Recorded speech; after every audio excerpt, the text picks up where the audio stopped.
किस किस को ये स्कॉलरशिप मिल सकती है। अगर आप एमएससी में कोर्स वर्क करते वक्त आपके किसी प्रकार का भी बैकलॉग आ गया, आप किसी सब्जेक्ट का एग्जाम नहीं दे पाए किसी रीजन की वजह से, आपकी अटेंडेंस शॉर्ट हो गई, तो उस केस में भी आपको फेलोशिप नहीं मिलेगी। अब जो बीएससी एग्रीकल्चर सेकंड ईयर के अंदर है और जो बीएससी एग्रीकल्चर थर्ड ईयर के अंदर है और जो बीएससी एग्रीकल्चर फोर्थ ईयर के अंदर है, अगर वो ये वीडियो देख रहे हैं तो उनको मैं बता दूं, अगर आप आईसीआर के थ्रू एमएससी में एडमिशन लेते हो तो आपको आईसीआर के द्वारा दो टाइप की फेलोशिप दी जाती है, एक आईसीआर पीजीएस और दूसरी आईसीआर एनटीएस।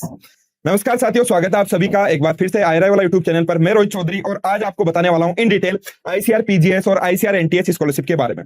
बेसिकली दोनों स्कॉलरशिप उन्हीं स्टूडेंट्स को मिलती है जो आईसीआर के थ्रू डिफरेंट एग्रीकल्चर यूनिवर्सिटीज में एडमिशन लेते हैं, लेकिन दोनों का क्राइटेरिया डिफरेंट है, दोनों के लिए रूल्स डिफरेंट है, दोनों के लिए अमाउंट डिफरेंट है।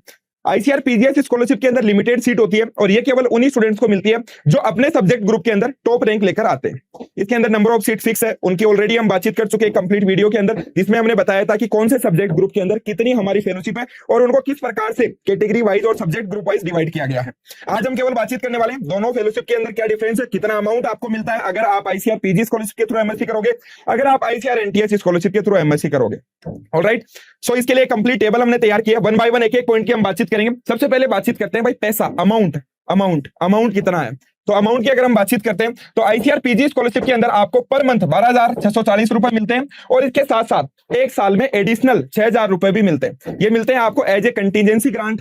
ये पैसा आपको तभी मिलेगा जब आप किसी बुक का या फिर किसी इक्विपमेंट का जो आप अपने रिसर्च के लिए परचेज कर रहे हो उसका बिल अगर आप लगाओगे तभी आपको ये अमाउंट मिलता है। दूसरा, जो हमारी एनटीएस स्कॉलरशिप है उसमें आपको 5,000 रुपीज पर मंथ मिलते हैं। आईसीआर पीजी स्कॉलरशिप अगर हम 2 साल की कैलकुलेट करते हैं कंप्लीटली, ये स्कॉलरशिप केवल 2 साल के लिए मिलती है। आपकी एमएससी डिग्री अगर 2 साल से ज्यादा एक्सटेंड हो जाती है तो आपको ये फेलोशिप नहीं मिलेगी। From the date of admission से लेके 2 साल तक की फेलोशिप हमें मिलती है। 2 साल का अगर अमाउंट हम कैलकुलेट करते हैं रफली तो 3,0360 रुपीज आपको मिलेंगे, प्लस 6,000 और 6,000 2 साल में 12,000 आपको एज ए कंटीजेंसी ग्रांट मिलेगा। तो टोटल भैया 3,15,360 रुपए मिलते हैं आपको एमएससी करने पे अगर आपकी आईसीआर पीजीएस स्कॉलरशिप लग गई तो। अगर आप एनटीएस स्कॉलरशिप के थ्रू एमएससी करते हो तो भैया आपको मिलेंगे 1,20,000 रुपए 2 साल के अंदर। तो दोनों के अंदर आप डिफरेंस देख सकते हो, साफ साफ आपको नजर आ रहा है कि लगभग 1,95,000 का डिफरेंस है और इस डिफरेंस को कम किया जा सकता है। अगर आप अच्छे से तैयारी करते तब आप इसको कम कर सकते थे, या फिर आने वाले साल में जो एग्जाम देने वाले हैं तभी वो इस डिफरेंस को कम कर पाएंगे, तब जब वो बहुत ही अच्छे से तैयारी करेंगे और अच्छी रैंक लेकर आएंगे अपने सब्जेक्ट ग्रुप के अंदर। कौन कौन स्कॉलरशिप किस किस को ये स्कॉलरशिप मिल सकती है। आईसीआर पीजी स्कॉलरशिप जैसा कि मैंने बताया लिमिटेड नंबर ऑफ सीट होती है, जिनकी टॉप रैंक आती है उन्हीं को मिलती है, जिनकी टॉप रैंक आती है उनको भी सबको नहीं मिलती है।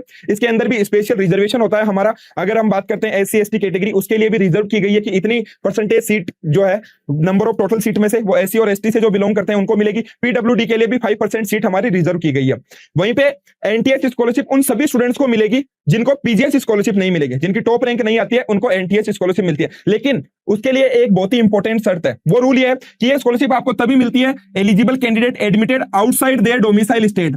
जिस स्टेट से आप बिलोंग करते हो, अगर आप उस स्टेट के अलावा दूसरे स्टेट में आप एडमिशन लोगे तभी जाके आपको एनटीएस स्कॉलरशिप मिलेगी। लेट्स टेक एन एग्जांपल से समझिए। मैं राजस्थान से बिलोंग करता हूं, मैं अगर राजस्थान से की किसी भी एग्रीकल्चर यूनिवर्सिटी में अगर एडमिशन ले लूंगा और मेरी एनटीएस यानी कि मेरी पीजीएस स्कॉलरशिप नहीं लगती है, मुझे पहले से पता चल गया कि मेरी रैंक इतनी अच्छी नहीं है कि मेरी एनटीएस स्कॉलरशिप लग जाए, तो उस केस में मेरे को फेलोशिप नहीं मिलेगी। वहां पे मैं राजस्थान से बिलोंग करता हूं तो मेरे को बिहार में एडमिशन लेना होगा, मुझे मध्य प्रदेश में एडमिशन लेना होगा, मुझे तमिलनाडु में एडमिशन लेना होगा, मुझे आंध्र प्रदेश में, यानी कि राजस्थान के अलावा मैं किसी भी स्टेट में एडमिशन लूंगा तो मुझे ये फेलोशिप मिलेगी।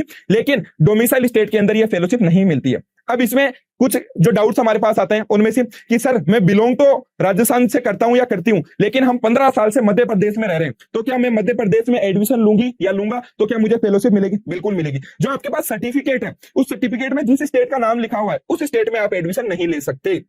दूसरी चीज, दूसरा डाउट हमारे पास आता है कि सर जहां से मैंने यूजी की है, जहां से मैंने बीएससी की है, अगर क्या मैं वहीं से एमएससी करना चाहूं तो क्या मुझे फेलोशिप मिलेगी? बोले शर्त इसमें एक ही है, वो आपके डोमिसाइल स्टेट से बिलोंग नहीं करनी चाहिए। अगर आपके डोमिसाइल स्टेट से वो बिलोंग करती है वो पर्टिकुलर यूनिवर्सिटी, तो आपको ये स्कॉलरशिप नहीं मिलेगी। पीजीएस स्कॉलरशिप के अंदर किसी प्रकार का कोई रूल नहीं है, इसमें केवल आपकी अच्छी रैंक आनी चाहिए। फिर चाहे आप जहां से आपने बीएससी की है, अगर आप सेम यूनिवर्सिटी में भी एमएससी के अंदर एडमिशन लोगे तो भी आपको फेलोशिप मिलेगी। आप जिस स्टेट से बिलोंग करते हो आप उस स्टेट में अगर एडमिशन लोगे तो भी आपको फेलोशिप मिलेगी, बस इसमें हमें लाने की जरूरत होती है एक अच्छी रैंक, जिस रैंक तक हमारी फेलोशिप मिल सकती है हमें। ऑलराइट, तो इन चीजों का हमें ध्यान में रखना होता है। उसके अलावा कुछ क्राइटेरिया ओजीपीए को लेकर भी डिफाइन किया जाता है। इसके अंदर आईसीआर ये बोलता है कि भैया जो भी स्टेट यूनिवर्सिटी, जिसमें स्टेट एग्रीकल्चर यूनिवर्सिटी में पीजीएस स्कॉलरशिप मिल रही है किसी स्टूडेंट को, तो वो यूनिवर्सिटी एक गाइडलाइन क्रिएट कर सकती है कि अगर स्टूडेंट की इतनी ओजीपीए से ज्यादा ओजीपी आएगी तभी उसको फेलोशिप मिलेगी। इसके अलावा एक इंपॉर्टेंट चीज है, अगर आप एमएससी में कोर्स वर्क करते वक्त आपके किसी प्रकार का भी बैकलॉग आ गया, आप किसी सब्जेक्ट का एग्जाम नहीं दे पाए किसी रीजन की वजह से, आपकी अटेंडेंस शॉर्ट हो गई, तो उस केस में भी आपको फेलोशिप नहीं मिलेगी और एट द सेम टाइम वहीं पे फेलोशिप आपकी कट कर दी जाएगी। उस समय से पहले तक की फेलोशिप तो आपको मिल जाएगी, लेकिन जिस दिन आपके बैकलॉग लगी, जिस दिन रिजल्ट के अंदर आपके एब्सेंट लिखा हुआ गया, उस दिन से आपकी फेलोशिप बंद हो जाएगी। ये भी यूनिवर्सिटी पे डिपेंड करता है। कई बार यूनिवर्सिटीज नहीं रोकती है फेलोशिप, बट कुछ यूनिवर्सिटीज जो है वो तुरंत इस पे एक्शन लेती है और स्टूडेंट्स की स्कॉलरशिप को रोक देती है। यहाँ पे एक चीज और साफ साफ लिखी हुई है आईसीआर की गाइडलाइन के अंदर, अगर आप किसी भी प्रोटेस्ट के अंदर पार्टिसिपेट करते हो, किसी भी स्ट्राइक के अंदर पार्टिसिपेट करते हो और आपको आईसीआर की फेलोशिप मिल रही है, तो उस केस के अंदर अगर यूनिवर्सिटी आईसीआर को ये लिख के देती है कि भैया आपका स्टूडेंट यहाँ पे एडमिशन लिया था और वो कुछ इस प्रकार की एक्टिविटीज के अंदर पार्टिसिपेट करता हुआ पाया गया, तो आईसीआर वहीं पे आपकी स्कॉलरशिप को बंद कर सकती है। तो इन चीजों का भी आपको स्पेशली ध्यान में रखना है, ठीक है।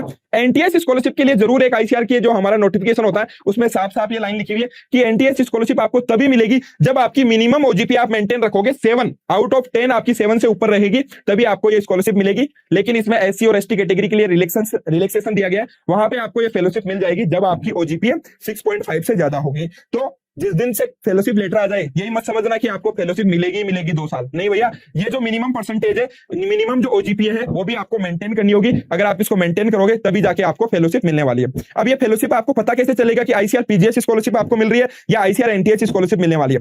अभी आपका फाइनल स्कोर कार्ड आएगा, फिर आईसीआर रैंक कार्ड रिलीज करता है, फिर काउंसलिंग होगी, फिर आपको कॉलेज अलॉटमेंट होगा, फिर आप फिजिकल वेरिफिकेशन के लिए चले जाओगे, फिर 2 से 3 महीने बाद में आईसीआर की तरफ से एक मेल आएगा और उसमें आपको बताया जाएगा कि आपको आईसीआर पीजीएस स्कॉलरशिप मिलने वाली है भैया या आपको आईसीआर एनटीएस स्कॉलरशिप। वहां पे अमाउंट भी लिखा हुआ आएगा, वहां पे रूल्स एंड रेगुलेशन भी क्लियरली वापस से मेंशन आएंगे, ठीक है। तो एक और गलती करते हैं यहाँ पे स्टूडेंट्स, जिनके पास लेटर आता है वो कई बार लेटर को डाउनलोड नहीं कर पाते हैं। तो मैं आपको बोल रहा हूँ कि जिस दिन आपके पास लेटर आए, ऑफ कोर्स आईआरआई वाला आपको इन्फॉर्म कर देगा कि भैया लेटर आ चुका है, जाके डाउनलोड कर लो, तो उसको डाउनलोड करके सेव कर लेना, क्योंकि इन फ्यूचर जब आप असिस्टेंट प्रोफेसर के लिए अप्लाई करते हो तो आपको पता है कि अगर आईसीआर जिसकी पीजीएस स्कॉलरशिप लगती है उनको स्पेशल उसमें मार्क्स मिलते हैं, तो इसलिए वो आगे भी आपको सर्टिफिकेट, वो जो आपके पास जो हमारा फेलोशिप लेटर आएगा वो आगे भी आपके काम में आता है। तो इसलिए उसको सेव करके एक अपने जो डॉक्यूमेंट्स है उसका प्रिंट आउट निकलवा के आप अपने पास जरूर रख लीजिएगा। तो ये थे हमारे बेसिक रूल्स दोनों फेलोशिप के बारे में जो आपके लिए जानना जरूरी था। अब जो बीएससी एग्रीकल्चर सेकंड ईयर के अंदर है और जो बीएससी एग्रीकल्चर थर्ड ईयर के अंदर है और जो बीएससी एग्रीकल्चर फोर्थ ईयर के अंदर है, अगर वो ये वीडियो देख रहे हैं तो उनको मैं बता दूं कि अगर आपको आईसीआर पीजीएस स्कॉलरशिप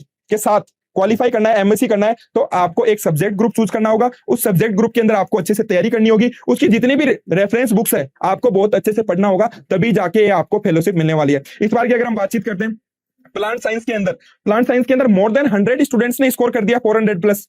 हमारे वहीं पे हम बातचीत करते हैं 350 प्लस, हमारे 60 प्लस स्टूडेंट्स ने स्कोर कर दिया एग्रोनॉमी के अंदर। तो धीरे धीरे कंपटीशन हमारा बढ़ता जा रहा है। तो अगर आप भी स्कॉलरशिप के साथ अपनी मास्टर्स करना चाहते हो तो आपको बहुत बेटर तरीके से प्रिपरेशन करनी होगी, अपने सिलेबस को ध्यान में रखते हुए आपको प्रेसाइज कंटेंट पढ़ना होगा। और आप सभी लोग जानते होंगे, जो नहीं जानते उनको बता दूं कि आईआरआई वाला लगातार 2 साल से आईसीआर जेआरएफ की प्रिपरेशन करवा रहा है और 2027 के लिए हमारे कोर्सेज ऑलरेडी हम लॉन्च कर चुके हैं। हमारे जितने भी कोर्सेज है हमारे पास कोर्सेज अवेलेबल है। अभी अगर हम बातचीत करते हैं तो ICR JRF social science, ICR JRF entomology, ICR JRF plant science, ICR JRF horticulture, ICR JRF soil science, ICR JRF agronomy, इन सब्जेक्ट्स के अंदर हम प्रिपरेशन करवाते हैं आईसीआर जेआरएफ एग्जामिनेशन की। लगातार 2 साल से हम ये प्रिपरेशन करवा रहे हैं। लास्ट ईयर का रिजल्ट अभी तो आने वाला है, स्कोर कार्ड ऑलरेडी आ चुका है प्रोविजनल आंसर की के अकॉर्डिंग। तो हमारे स्टूडेंट्स ऑलरेडी टॉप रैंक लेकर आ रहे हैं और मोर देन हमारे 50 स्टूडेंट्स को इस बार आईसीआर पीजीएस स्कॉलरशिप मिलने वाली है। तो अगर आप भी आईसीआर पीजीएस स्कॉलरशिप के साथ अपनी मास्टर्स करना चाहते हो तो आप हमारे साथ जुड़ सकते हो। हमारे सभी कोर्सेज के अंदर आपको मिलती है लाइव एंड रिकॉर्डेड क्लासेज। हमारी जितनी भी क्लास होती है वो जूम प्लेटफॉर्म पे होती है, जहां पे आप डायरेक्टली हमारे साथ इंटरेक्शन कर सकते हो। हमारे सभी मेंटर्स आईआरआई के एमएससी और पीएचडी स्कॉलर्स हैं जो ऑलरेडी आईसीआर जेआरएफ और इवन आईसीआर एसआरएफ की जो फेलोशिप है वो अवेल कर चुके हैं। वो अपनी सब्जेक्ट के अंदर टॉप रैंकर्स है, वो टॉप नॉलेज रखते हैं अपनी सब्जेक्ट का, वही आपको मेंटर्स यहाँ पे पढ़ाते हैं।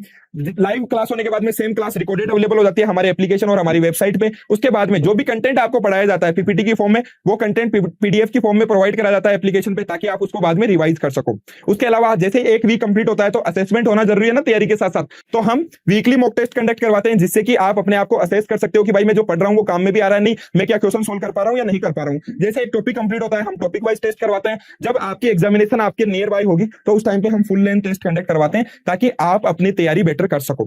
ऑलराइट। जो अभी बीएससी थर्ड ईयर में है उनके लिए भी हमने फाउंडेशन कोर्स भी लॉन्च किए हैं सभी सब्जेक्ट के अंदर, agronomy, horticulture, entomology, social science, soil science, plant science. अगर आपको सब्जेक्ट चूज करने में भी डिफिकल्टी हो रही है तो उसके लिए एक वीडियो यहाँ पे भी आई आइकन पे दिख रहा होगा कि हाउ टू चूज सब्जेक्ट, आप उसको भी जाके कंप्लीटली देख सकते हो। उसके अंदर हमने बताया कि भैया कौन सी सब्जेक्ट चूज करनी चाहिए, कैसे आप सब्जेक्ट चूज कर सकते हो, कैसे आप जान सकते हो कि भैया कौन सी सब्जेक्ट में आपको ज्यादा इंटरेस्ट है, तो उसके अकॉर्डिंग आप सब्जेक्ट ग्रुप चूज करके आपको लगता है कि आईआरआई वाला के साथ जुड़ के मुझे तैयारी करनी चाहिए तो आप हमारे साथ जुड़ सकते हो। अब होता क्या है कि कई प्रकार का कुछ स्टूडेंट्स के कई बार फाइनेंशियल इश्यूज होते हैं कि पे नहीं कर पाते हैं, फार्मिंग बैकग्राउंड से बिलोंग करते हैं, उनके पेरेंट्स फार्मर होते हैं, तो उनके लिए एक स्पेशल ऑफर हम हमेशा से प्रोवाइड करते हैं, क्योंकि हम उस चीज को समझ सकते हैं कि जिस दिन मैं बीएससी थर्ड ईयर या फोर्थ ईयर में था मेरे पास में शायद इतने रुपए नहीं होंगे कि मैं एक कोर्स परचेज करके और अपने तैयारी कर सकूं, लेकिन मेरे में लगन थी कि यार मेरे को तैयारी करना है, तो उनके लिए हम स्पेशल डिस्काउंट प्रोवाइड कराते हैं। एक गूगल फॉर्म का लिंक यहाँ पे कमेंट सेक्शन में हमने ऑलरेडी पिन कर दिया है, आप वहां पे जाके उस फॉर्म को फिल कर सकते हो, अपनी सब्जेक्ट को आप वहां पे चूज कर सकते हो जिससे आप तैयारी करना चाहते हो। उसके बाद में हमारी टीम आपसे कॉन्टेक्ट करेगी, आपसे रीजन जानेगी कि भैया आप क्यों नहीं पे कर सकते हो, और उसके अकॉर्डिंग आपको एक कूपन कोड प्रोवाइड करा दिया जाएगा जिसको यूज में लेके आप डिस्काउंटेड प्राइस पे हमारे साथ एनरोल करके अपनी तैयारी को स्ट्रॉन्ग बना सकते हो। इसी के साथ अगर आपको काउंसलिंग से रिलेटेड अगर कुछ जानना है, किसी प्रकार का भी आपको डाउट आ रहा है, सर आप एक ऐसा वीडियो लेकर आइए जिसमें आप ये समझा दीजिए, तो आप वो भी कमेंट कर सकते हो। उसके बारे में भी हम इन डिटेल वीडियो लाकर आपको समझा देंगे कि भैया जो आप सोच रहे हो क्या वो सही में। कई बार कुछ मिथ क्रिएट कर देते हैं, कुछ जिनको इन्फॉर्मेशन नहीं होती है वो मिस इन्फॉर्मेशन प्रोवाइड करा देते हैं, जिसकी वजह से बहुत सारे स्टूडेंट्स कंफ्यूज रहते हैं। तो आप डायरेक्टली कमेंट करके बता सकते हो अपना इशू कि अगर ऐसा होगा तो उसके लिए क्या करना चाहिए। ऑलराइट, तो ऑफकोर्स आईआरआई वाला that is the one stop solution for all agricultural exams, और आप हमारे साथ जुड़कर अपनी तैयारी को स्ट्रॉन्ग बना सकते हो। अगर आपको लगा ये वीडियो इन्फॉर्मेटिव, इससे आपका नॉलेज इंक्रीज हुआ, आपके डाउट्स क्लियर हुए, तो आप इस वीडियो को लाइक कर सकते हो, कमेंट करके बता सकते हो अपना रिव्यू, और इसी प्रकार से आप देखते रहिए आईआरआई वाला। जय हिंद, जय भारत, जय जवान, जय किसान।